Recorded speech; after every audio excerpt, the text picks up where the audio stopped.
What's up, Ram fans? I'm Jessica Mendoza here with Jayson Ortiz for CTV Sports, and we just witnessed the CSU men's basketball team really dominate the Air Force Falcons here today. They won 85-53, and one of the best players, the best player in this game was certainly Nico Carvacho. So, Jayson, talk a little bit about what Nico was able to do today. Yeah, he was basically able to score at will. He was able to get rebounds. He was able to get anything he wanted in this game, and it shows his dominance. Yeah. He moved completely into second overall in rebounding in CSU history, and it forced Air Force to have to double team him, which leaves obviously somebody else open.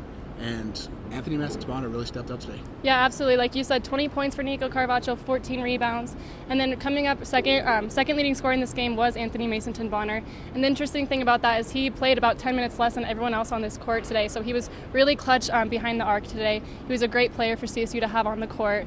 And you could tell he was super fired up today. He said after the game, we talked to him a little bit, and he said that the last time these two teams played each other, the Air Force Falcons really got on his nerves, kind of bragging in their faces and being really up and close and personal. So I think it was really cool to see Anthony go out there and really push the limits today.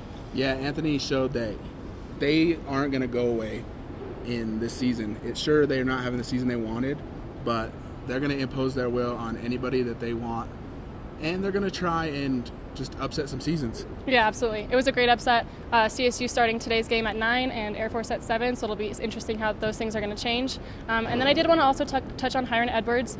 He wasn't a leading scorer by any means today, but it was really interesting to see his drive today. He was super aggressive, really toned into this game, and I think that his passing was phenomenal today. He really did a good job moving the ball around, and Air Force just couldn't find any kind of remedy for that. Yeah, Coach Medved talked about how his team has the right mindset.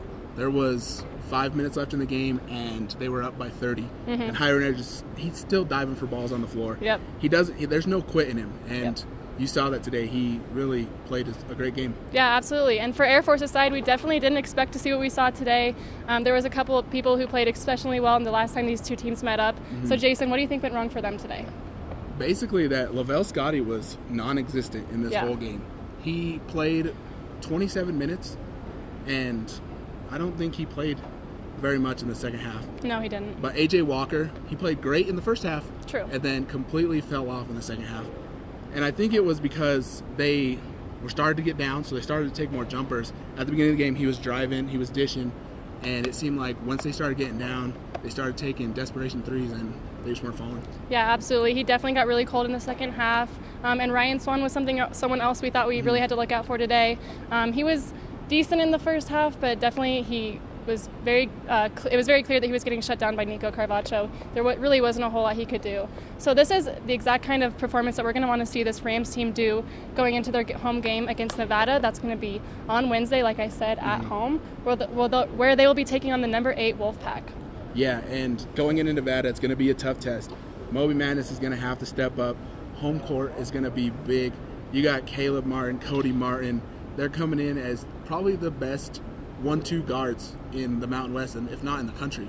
And it's going to be great to see if this team shows up on Wednesday, then CSU might give Nevada a run for their money. Absolutely. So you're going to have to stay tuned to CTV's Twitter page for all the updates. Signing off for CTV Sports, I'm Jessica Mendoza. And I'm Jayson Ortiz.